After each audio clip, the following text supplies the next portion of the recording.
충북 증평군 증평읍에는 조선 중기의 최고의 시인으로 불리는 백곡 김득신 선생의 문학관이 있습니다. 그런데 그 문학관 이름이 독서왕 김득신 문학관입니다.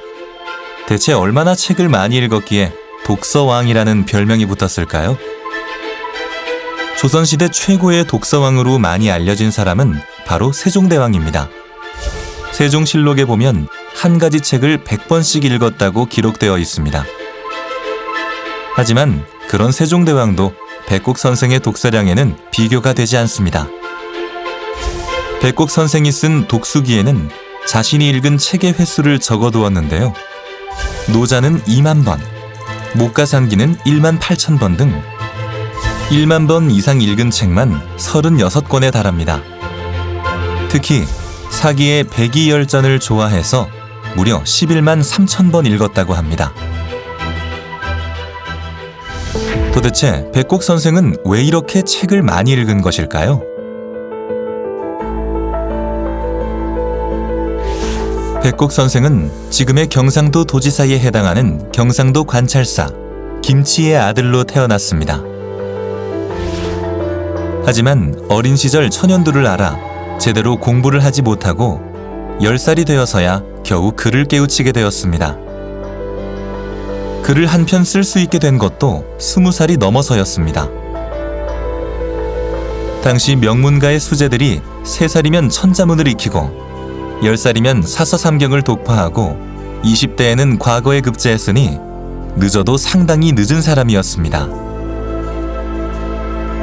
백곡 선생의 아버지는 10살 먹은 아들에게 직접 글을 가르쳐 주었습니다. 제대로 읽지도 못하고 금방 읽은 내용도 곧바로 잊어버리는 아들을 보며 주변에서는 저런 둔재에게 글을 가르쳐 무얼 하겠냐며 수근거렸습니다. 하지만 아버지는 저 아이가 공부를 포기하지 않으니 오히려 대견스럽네, 대기만성이라 하지 않았는가라고 담담하게 말했다고 합니다.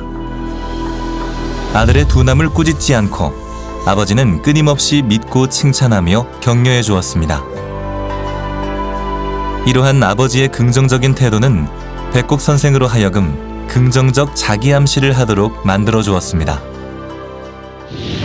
인간의 정신 영역은 10% 의식과 90% 잠재의식으로 구성되어 있습니다. 아버지의 긍정적 암시를 통해 백곡 선생은 자신의 잠재의식에서 엄청난 잠재력을 끌어낼 수 있었던 것입니다. 그리고 자신의 부족함을 알았던 백곡 선생은 끝까지 포기하지 않고 읽고 또 읽었던 것입니다.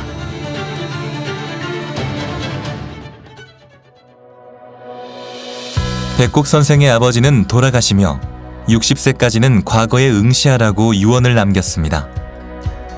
포기하지 않는 아들의 성품을 알고 있었기 때문이었습니다. 보통의 선비들이 30세가 넘으면 과거 시험을 포기하는데 백곡 선생은 아버지의 뜻을 따라 계속 도전하였습니다. 그리고 39세에 지금의 구급 공무원 시험에 해당하는 진사시에 합격하였습니다. 하지만 백곡 선생은 도전을 멈추지 않았습니다. 그리고 결국 환갑을 앞둔 59세에 지금의 행정고시에 해당하는 문과 증관시에 합격하며 조선 최고의 학문기관인 성균관에 들어가게 됩니다.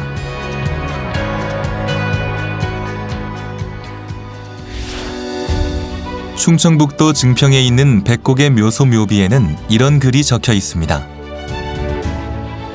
재주가 남만 못하다고 스스로 한계를 짓지 말라. 나보다 어리석고 둔한이도 없겠지만 결국에는 이룸이 있었다.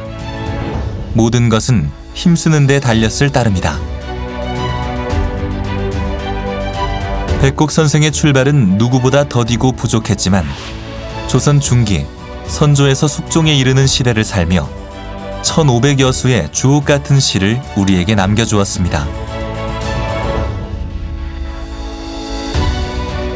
우리는 조금 늦고 더디고 부족할 때 스스로 우리의 한계를 짓게 됩니다.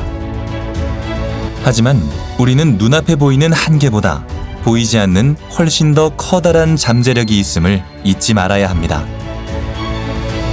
백곡 선생의 삶처럼 얼마나 할 수 있는가가 아니라 끝까지 하겠다는 마음으로 최선을 다할 때 우리는 대기만성, 빛을 볼 수 있을 것입니다.